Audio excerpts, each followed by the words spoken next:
Eh bien, il est l'heure, je vous propose de commencer. Merci à tous d'être là pour ce webinaire, pour partager cette matinée ensemble. Donc, vous vous êtes inscrit à ce webinaire proposé par Hypnosia Saint-Étienne. Beaucoup d'entre vous connaissent déjà Hypnosia, c'est un centre de formation en santé qui propose diverses formations, hypnose, hypnothérapie, qui propose des formations à méditation et des ateliers complémentaires pour se perfectionner, pour continuer à se perfectionner un petit peu tout au long de son parcours. Et également des formations intra-hospitalières, intra-institutionnelles, où les formateurs d'Hypnosia se déplacent dans les institutions, dans les hôpitaux, dans les cliniques, pour proposer des formations à ce moment-là ciblées à des équipes, également des petits groupes de salariés de ces institutions. Hypnosia a 5 ans et nous continuons notre marche et la famille Hypnosia s'agrandit de jour en jour et ça fait très plaisir. Et c'est pourquoi nous sommes ravis de vous accueillir aujourd'hui dans ce webinaire. Vous pourrez, si vous le souhaitez, aller voir le site Hypnosia, hypnosia.fr, où vous trouverez beaucoup de renseignements sur l'ensemble des formations. Et puis également, nous sommes disponibles tous, les différents Hypnosia, pour répondre à vos questions. Donc je vous rappelle qu'il y a Hypnosia Bordeaux, Hypnosia Nantes, Hypnosia Paris, Hypnosia Nancy, Hypnosia Saint-Étienne et Hypnosia Île de la Réunion. Donc aujourd'hui, ce webinaire se propose de venir regarder de près deux pratiques qui se disent souvent jumelles, que sont la sophrologie et l'hypnose. D'ailleurs, certaines personnes sont formées aux deux. Certaines personnes se forment à la sophrologie puis à l'hypnose. Certaines personnes se forment à l'hypnose puis à la sophrologie. Et puis certaines personnes se forment à une de ces deux méthodes et s'en trouvent ravies dans leur parcours professionnel. Pour ce webinaire, pour animer ce webinaire, nous avons le plaisir d'accueillir Chantal Chenet, qui est sophrologue, qui est directrice de l'Académie de sophrologie à Paris et qui a pris la suite de Patrick Chenet et qui est très active dans le domaine de la sophrologie et qui va nous apporter beaucoup d'éclairage sur la sophrologie en elle-même, sur la façon qu'elle l'enseigne et la façon qu'elle la pratique, elle et son équipe. Participe à ce webinaire le professeur Antoine Bioy, qui est directeur scientifique de Hypnosia, sur l'ensemble d'Hypnosia en France, qui est professeur d'université, qui pratique l'hypnose depuis longtemps, qui s'intéresse à ces méthodes à cette hypnose et cette hypnothérapie depuis longtemps, et sur la question des trans, sur laquelle nous reviendrons tout à l'heure. Participe également le docteur Christian Barbier, qui est médecin généraliste, qui est formateur à Hypnosia, et qui va lui aussi nous amener ses éclairages sur la question de l'hypnose.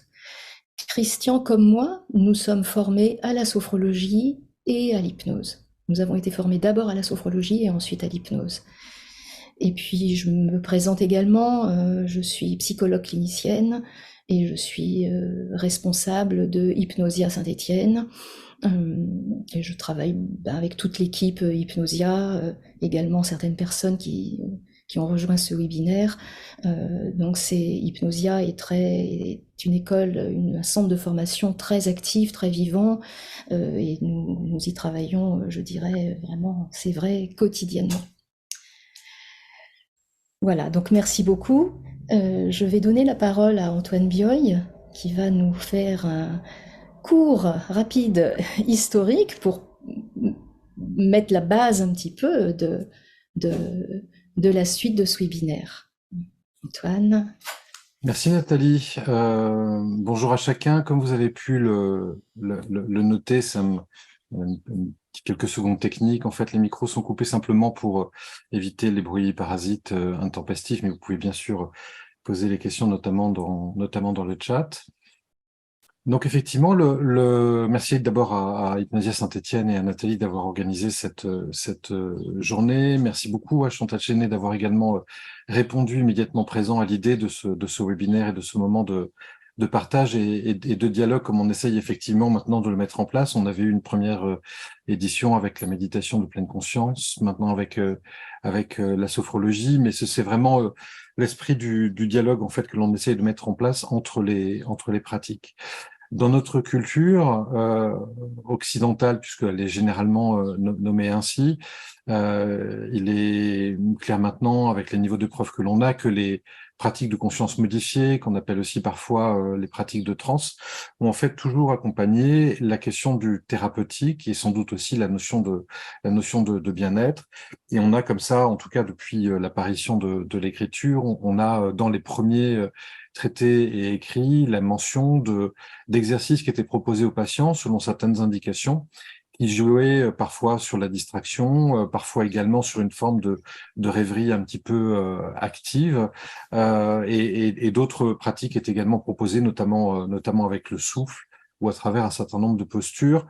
Et donc, on voit que la médecine, que l'on appelle aussi parfois conventionnelle de nos jours, s'est toujours mêlée depuis les origines, en fait, à une écoute et à une ouverture, utilisant cette capacité particulière de l'être humain, qui est à certains moments de percevoir son environnement et lui-même de façon un peu différente, en tout cas autrement que ce qu'il est attendu, de s'organiser, on pourrait dire, des moments de pause ou de perception ciblée sur une partie de son corps, sur une pensée, sur un ressenti, dont on va attendre ou dont il va attendre parfois un gain, soit en bien-être, soit véritablement en termes de santé, de réparation de quelque chose. Et dans notre culture, c'est vrai que c'était plutôt en pointillé pendant assez longtemps. Les pratiques ont utilisé des nominations un peu différentes et on fait généralement, pour l'hypnose en tout cas, remonter son historique à la fin du XVIIIe avec d'abord Franz Anton Mesmer et puis surtout le marquis Puységur après lui, qui en fait ont été les premiers à vraiment chercher à structurer ces états de conscience modifiés dans le champ de la santé, en proposant vraiment d'en faire un agent thérapeutique avec une démarche, une méthodologie, avec une approche particulière et bien souvent aussi avec une philosophie de l'humain et du soin qui l'accompagnait. C'est vrai que souvent ces pratiques, d'abord le magnétisme animal, devenu hypnotisme, puis hypnose, qui va ouvrir à d'autres pratiques, dont évidemment la sophrologie, je vais y venir dans quelques minutes. Parfois, on les limite en fait à une somme de techniques et de méthodologies, mais en fait, il y a une philosophie également derrière. Il y a une philosophie du vivant, une philosophie de l'humain, une philosophie de la relation, une philosophie aussi de qu'est-ce qu'un thérapeute, qu'est-ce qu'un accompagnant. Et donc, il ne s'agit pas juste d'une somme de techniques, c'est aussi une proposition qui est adressée à des bénéficiaires potentiels pour s'inscrire aussi dans une certaine vision de leur corps, de leur santé, de leur inscription dans un environnement particulier. Et donc, dans cette culture occidentale, d'abord Europe de l'Ouest, il y a eu donc cette apparition du magnétisme animal, devenu hypnotisme, devenu hypnose, qui est historiquement la première méthode structurée utilisant les états de conscience modifiés de façon vraiment très directement en lien avec ce qu'on appellerait aujourd'hui la médecine conventionnelle. Il y a eu un engouement, bien sûr, tout à fait particulier, extrêmement même important.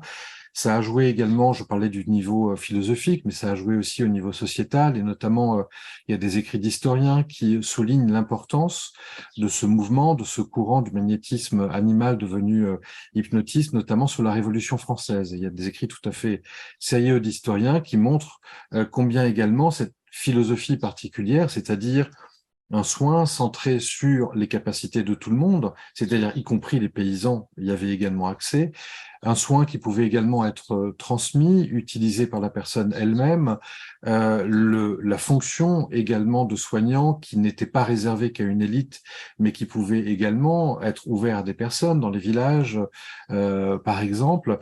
Autrement dit, une vision plus démocratique de la question de la santé avait joué sur la Révolution française. Donc, on est dans une pratique qui bien qu'elle s'inscrive de façon structurée depuis la fin du XVIIIe dans le champ de la santé, a aussi fait des ouvertures sur la philosophie, mais également au niveau sociétal. Et cet engouement si particulier a fait qu'effectivement, cela est un peu sorti des murs. Et puis, de cette pratique de l'hypnose sont nées les psychothérapies et sont nées également d'autres pratiques utilisant les états de conscience modifiés, la relaxation psychosomatique, etc., sont nées en fait comme des branches particulières de ce tronc-là qui a été construit dans notre culture. Et il y a eu l'apparition de la sophrologie. Je vais absolument pas déflorer le sujet puisque ça va être évidemment l'une des choses dont Chantal Chenet et Dr Christian Barbier vont discuter tout à l'heure de leur controverse. Donc, je ne rentre pas dans le détail, mais la sophrologie est effectivement l'une des branches apparues. Et comme toute branche, ensuite, la question est qu'elle reste sur le même arbre ou est-ce que, à un moment donné, dans son petit voyage ailleurs, elle va elle-même se constituer comme étant un végétal particulier, singulier, donner de nouveaux fruits. Et certainement que l'un des enjeux de la controverse auquel on va assister va être aussi de savoir si précisément, dans les points communs, y compris historiques, comme je disais, qu'il y a entre hypnose et sophrologie, il y a aussi des éléments de divergence, non pas d'opposition, mais des éléments de caractérisation qui font que l'hypnose en 2023 et la sophrologie en 2023 sont peut-être, on le saura tout à l'heure, des pratiques qui maintenant ne sont plus des pratiques entrelacées, mais des pratiques qui sont autonomes avec une vision de l'humain, du soin, etc., que l'on peut caractériser. Point d'interrogation. Des auteurs historiques dans le champ de l'hypnose, comme le docteur Léon Chertok, lui était absolument convaincu que la sophrologie n'était que, je le mets entre guillemets, une forme d'hypnose particulière. Et pour lui, la sophrologie, bien qu'il y ait eu bien sûr des apports par rapport à cette approche, était avant tout pour lui une hypnose présentée d'une façon un petit peu singulière, avec quelques atouts supplémentaires, mais il soutenait mordicus que ça restait de l'hypnose. Alors, on est évidemment là toujours au XXe siècle. Est-ce que les choses ont évolué?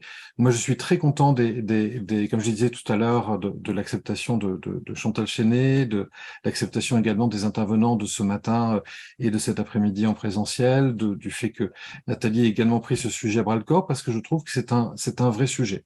C'est-à-dire, est-ce que on est effectivement dans des choses qui sont vraiment dans la continuité ou dans la distinction?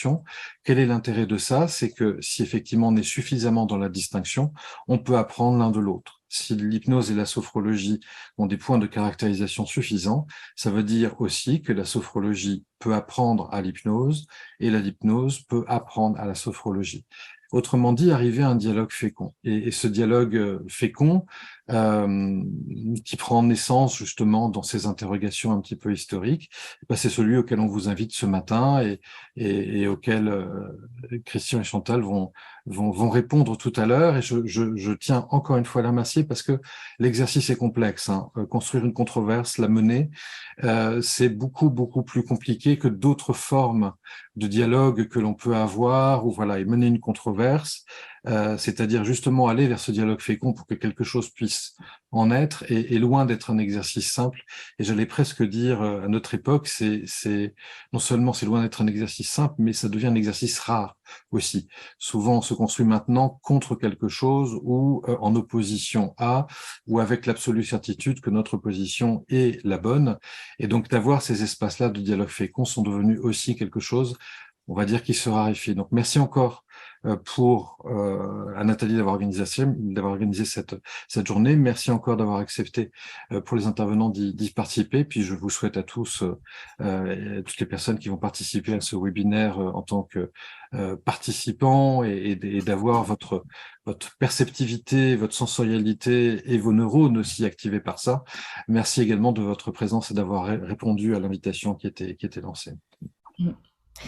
Merci Antoine.